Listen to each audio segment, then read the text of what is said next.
अब आप लोगों को पता ही है कि WWE Roman Reigns and Brock Lesnar के समर स्लैम के लास्ट मैन स्टैंडिंग मैच को बता रही है, बहुत ज्यादा हाइप कर रही है और इसको लास्ट टाइम एवर मैच भी कह रही है। अब एक नॉर्मल सा फैन अगर यहाँ पर स्पेकुलेट करे जिसने कुछ सालों से भी WWE को देखा है, specially Roman Reigns and Brock Lesnar की राइवलरी को देखा है, तो हमारे लिए गेस कर पाना काफी ईजी है कि नहीं यार ये मैच लास्ट मैच तो नहीं हो सकता, इनके पीछे भी और मैच होने बाकी हैं। तो रेसलिंग ऑब्जर्वर न्यूज़लेटर की तरफ से सेम रिपोर्ट यहाँ पर सामने आती है कि ओरिजिनली तो WWE का प्लान ही नहीं था समर स्लैम के अंदर Roman Reigns and Brock Lesnar का मैच करवाने का। प्लान था, मैंने आपको बताया, Roman Reigns and Randy Orton का, और क्योंकि ओरिजिनल प्लान नहीं था तो फिर फ्यूचर के लिए तो WWE ने सोचा ही होगा इन दोनों सुपरस्टार का मैच, तो ऐसा कैसे हो सकता है कि मैच जो है दोबारा से नहीं होगा। इवन उन्होंने यहाँ पर ऐड करते हुए ये भी कहा कि WWE को जो है अगर कोई इंजरी वाली सिचुएशन होती है यहाँ पर तो इस मैच को जो है आगे फिर से बुक करना पड़ सकता है। तो ये बात क्लियर है कि बस WWE इस चीज़ को ऐसे ज़्यादा बड़ा चढ़ा के दिखा रही है, और मेरे ख्याल से दिखाना चाहिए, क्योंकि ऑलरेडी जब ये मैच इतनी बार हो चुका है तो तुमको एक लाइन तो देनी पड़ेगी ना कि हाँ इस वजह से ये मैच हो रहा है, क्योंकि ये लास्ट टाइम है, अब इसके बाद नहीं होगा मैच। तो क्या पता जो लोग बहुत ज़्यादा परेशान हो गए इस मैच से वो देख लें। वैसे पर्सनली मैं कोई ऐसा परेशान नहीं हूँ, मैं मतलब Roman Reigns and Brock Lesnar की राइवलरी देखने को मिल रही है। रोमन रेंस के टेलीविजन पर ना देखने से तो बढ़िया ही है, ब्रॉक लेसनर के टेलीविजन पर ना देखने से तो बढ़िया ही है। बाकी WWE की क्रिएटिव टीम का ज़्यादा कुछ कह नहीं सकते, क्योंकि उसको तो इतने टाइम से ब्लेम कर रहे हैं और बात तो वैसी की वैसी रह जाती है। विंस मैकमैन के स्कैंडल के बारे में मैंने आपको काफ़ी सारी अपडेट्स दी और मैंने आपको बताया था कि कैसे जिन भी लोगों के साथ विंस मैकमैन के ऐसे सब लोचे हुए हैं उनके साथ उन्होंने NDA non disclosure agreement sign किया है। अब रिपोर्ट यहाँ पर यह है कि और कोई NDAs बाकी नहीं है, जितने भी NDA एक्सपोज होने थे विंस मैकमैन के वो सारे हो चुके हैं।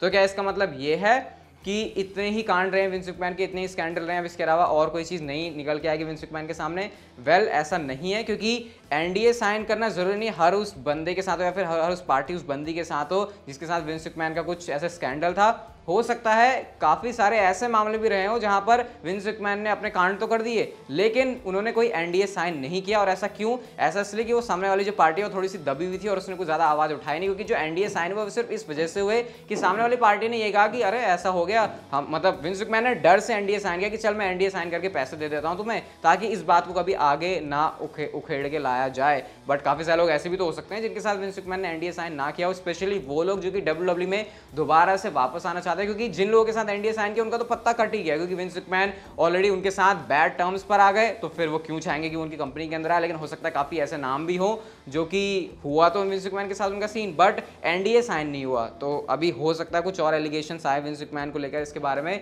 अब पता नहीं ये कहानी कितनी लंबी चलने वाली है, कहाँ तक जाने वाली है और ये इससे ज़्यादा कितनी बुरी हो सकती है। टाइसन फ्यूरी बहुत बड़े सुपरस्टार है, उनको लेकर रूमर्स ऑलरेडी आ रहे हैं कि समर स्लैम में पॉसिबली वो आ सकते हैं, या फिर मैंने आपको बताया था कि क्लैश एट द कासल के अंदर तो WWE उनको बुक करेगी, फिर स्पेशल गेस्ट रेफरी वो हो सकते हैं रोमन रेंस एंड मैकइंटायर के मैच में। काफ़ी सारी पॉसिबिलिटी हैं, लेकिन टाइसन फ्यूरी क्या चाहते हैं अपने आने वाले WWE मैच को लेकर? अब वो हो सकता है अगला मैच हो या फिर हो सकता है आने वाले कुछ सालों में उनका मैच हो जाए।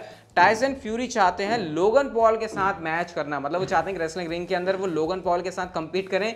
इवन इसकी बैक स्टोरी भी है, अगर आप लोगन पॉल जेक पॉल इनको फॉलो करते हो तो लोगन पॉल के जो ब्रदर हैं वो जेक पॉल हैं और टाइसन फ्यूरी के जो यंगर ब्रदर है वो टॉमी फ्यूरी हैं, और इनका भी एक कॉम्बैट स्पोर्ट में होना था, ये भी एक दूसरे के अगेंस्ट जाने वाले थे, बट 2 बार ये चीज़ ऑफिशियल हुई बट दोनों बार ही कैंसिल हो गई। तो इस तरीके से WWE अगर चाहे तो स्टोरी लाइन में भी ऐसे यूज़ कर सकती है कि एक जो है इन दोनों भाइयों की पहले फाइट हो रही थी जो कि हुई नहीं, तो अब बड़े भाइयों की फाइट होती है कहाँ पर? WWE रिंग के अंदर। तो ये एक इंटरेस्टिंग स्टोरी लाइन हो सकती है जो कि WWE बना सकती है टाइसन फ्यूरी और लोगन पॉल को लेकर। और वैसे भी आपको पता है दोनों मेन स्ट्रीम मीडिया के अंदर बहुत ज़्यादा पॉपुलर हैं, WWE को अच्छी खासी इससे अटेंशन मिल सकती है। लेकिन बदले में उनको क्या करना पड़ेगा? सऊदी अरेबिया जाने के लिए तो भैया करोड़ों रुपए की बारिश हो गई थी टाइसन फ्यूरी के लिए, तो मेरे ख्याल से अगर WWE मैच बनाना चाह रही है टाइसन फ्यूरी को मोटे पैसे भी फेंकने पड़ते हैं, तो शायद फिर ये जो इवेंट है वो WWE सऊदी अरेबिया के अंदर करवाएगी। बट हाँ, Tyson fury and Logan Paul, क्या लगता है आपको कैसा मैच डिलीवर कर सकते हैं? रोमन रेंस ने कमाल की स्ट्रीक सी बना ली ड्रू मैकइंटायर के सामने, और स्ट्रीक ये है कि 20 मैचेस के अंदर इंक्लूडिंग लाइव इवेंट्स और इवन जो हमने रेसलमेनिया के अंदर भी देखा था या फिर WWE ने आई थिंक रॉ के ऊपर भी करवाया था रेसलमेनिया 35 के टाइम पर, उस अगर हम सारी चीज़ों को मिला रहे हैं तो 20 मैचेस रोमन रेंस जीत चुके हैं against Drew McIntyre. Recently live event के अंदर भी उन्होंने हराया ड्रू मैकइंटायर को। इवन अभी रोमन रेंस लाइव इवेंट में वापस आ गए, वैसे उन्होंने कहा था कि मुझे नहीं पता कि मैं वापस से कब आऊँगा, बट वो जैसे उन्होंने स्मैकडाउन पर रिटर्न किया उसके बाद वो लाइव इवेंट के अंदर भी आ गए। इवन यहाँ पर उन्होंने प्रोमो भी कट किया जहाँ पर उन्होंने बताया कि कैसे उन्होंने अपना जो टाइम ऑफ लिया हुआ था वो काफ़ी टाइम इधर उधर बिजी थे ऐसे ओकेशन वगैरह सब में, लेकिन ये WWE के रिंग में जो लगता है वो कहीं नहीं होता। और फिर से वो यही कह रहे हैं कि तुम सारे लोगों की वजह से ही हर कोई चलता है, WWE जो WWE चल रही है, फिर मैं जो चल रहा हूँ वो तुम्हारी वजह से ही है। तो अगर उन्होंने यहाँ पर कैरेक्टर ब्रेक किया। वैसे ये स्टैट काफ़ी इंटरेस्टिंग है, जिसको क्लैश एट द कासल के अंदर जब Roman Reigns and Drew McIntyre का मैच होगा तो उसमें भी लेकर आया जा सकता है कि रोमन रेंस कहेंगे भाई तू 20 बार मेरे से लड़ लिया, एक बार भी नहीं जीत पाया तू भाई। इसमें से कुछ विक्ट्री जो है रोमन रेंस की डिस्क्वालिफिकेशन से भी आई है, या फिर हम कह सकते हैं कुछ चीप वे भी निकले जैसे सर्वाइवर सीरीज के अंदर हुआ था।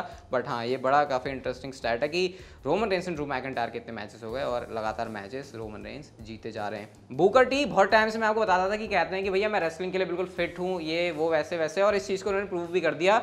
अपने ही प्रमोशन रियलिटी ऑफ रेसलिंग के अंदर मल्टी पर्सन मैच के अंदर बूकर टी उतरे। आप लोग इस पिक्चर के अंदर देख सकते हो, ये बूकर टी का जो है रिंग गियर था, जो कि काफ़ी उनके पुराने वाले रिंग गियर से लग रहा है इंस्पायर है। और यहाँ पे आप फिजिक देखो भाई, और अगर आपको नहीं पता तो बूकर टी की एज 58 ईयर्स है। तो आप इससे आइडिया लगा सकते हो और एक्सपेक्ट कर सकते हो कि अगर वो WWE रिंग के अंदर भी आते, जैसे उन्होंने कहा था कि रॉयल रंबल के अंदर आएंगे या फिर उन्हें आने दो, तो फिर वो कितना कमाल कर सकते थे। इवन काफ़ी एजाइल लग रहे थे वो, जिस तरीके से मूव भी कर रहे थे, ऐसा लग नहीं रहा था कि कोई 58 साल का बंदा इस तरीके से मूव कर रहा है। तो बड़े ऐसी चीज़ थी। अब अगर WWE उनको अलाउ करे तो क्या पता वो WWE के रिंग में भी आ जाए, फिर एटलीस्ट रॉयल रंबल में ऐसे स्पेशल अपीयरेंस तो कर सकते हैं। सेथ रॉलिंस अपना नेम वगैरह जो है फिर से चेंज कर रहे हैं। सेथ फ्रिकिन रॉलिंस होता है, वो कभी फ्रैंकलिन हो जाता है, अब ये वाकॉइन है। अब एग्जैक्टली मुझे नहीं पता इसका क्या मतलब है, फिर क्या किस सेंस में उन्होंने चेंज किया, बट उन्होंने जो इस नेम को भी चेंज कर दिया। और एक चीज़ से दिक्कत भी है सेथ रॉलिंस को, कुछ टाइम पहले उन्होंने अपने इंस्टाग्राम के ऊपर इस वाली स्टोरी को लगाया हुआ था जहाँ पर मैकिंटायर और शेमस का मैच WWE ने नहीं कहा था कि स्मैकडाउन पर होगा, जो भी जीतेगा वो बन जाएगा क्लैश एट द कासल के अंदर रोमन रेंस का ओपोनेंट। हालांकि उस मैच का कोई रिजल्ट वगैरह तो निकलता नहीं क्योंकि मैच होता ही नहीं है। तो इस पर सेथ रॉलिंस ने रिएक्ट किया, somebody explain this bull poop to me, यानी कि ये क्या तुम्हारी चल रही है, क्या तुम कर रहे हो ये, क्योंकि मेरे को तो अपॉर्चुनिटी तुम देते नहीं हो और तुम ऐसी मैचेस वगैरह बना के कर देते हो किसी से भी मैच। तो इस चीज़ से जो है सेथ रॉलिंस परेशान है, क्योंकि उनको चाहिए ही चाहिए रोमन रेंस के साथ मैच। और पहले भी हमने देखा रॉयल रंबल के अंदर उनके साथ जो है काफ़ी वैसा वाला मामला हो गया। तो काफ़ी डिमांड है सेथ रॉलिंस की, इवन फैंस भी चाह रहे हैं, बट अभी मुझे लग रहा है कि WWE इस प्लान को नहीं कर रही है, शायद कुछ टाइम के बाद। नेक्स्ट गाइस बात करते हैं Roman Reigns and the rock के पॉसिबल रेसलमेनिया 39 के मैच के बारे में। तो WWE के जो है फॉर्मर मैगजीन राइटर हैं ब्रायन, उन्होंने इसके बारे में कमेंट किया कि रोमन रेंस एंड, मैं आपको इसलिए बता रहा हूँ कि ये कुछ लॉजिकल पॉइंट लग रहा है, Roman Reigns and Drew McIntyre के मैच में undisputed championship on the line हो ऐसा जरूरी नहीं है।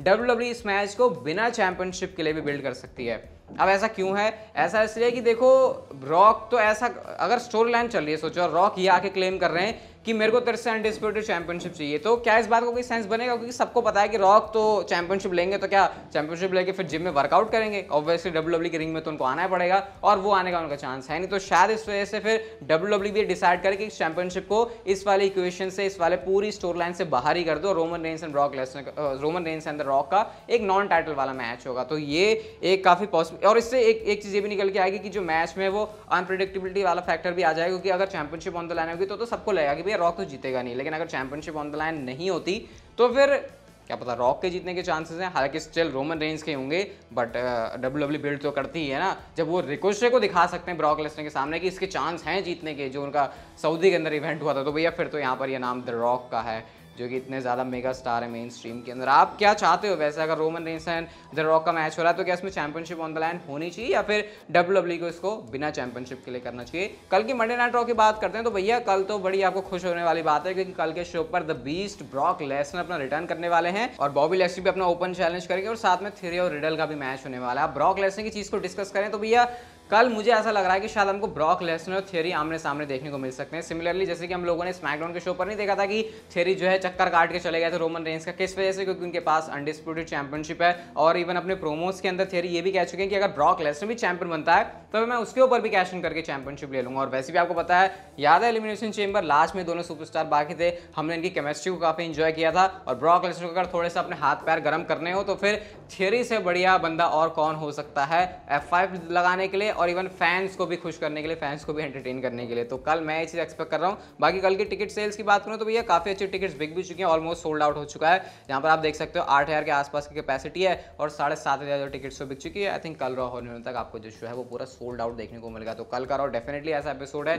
इसे बिल्कुल भी मिस मत करना, मेरी वीडियो मिस मत करना जो कि रॉ के बाद आएगी। बाकी अगर आपको ये वीडियो अच्छी लगी तो like, share, subscribe, notification bell को ऑन कर दो and see you guys in my next video.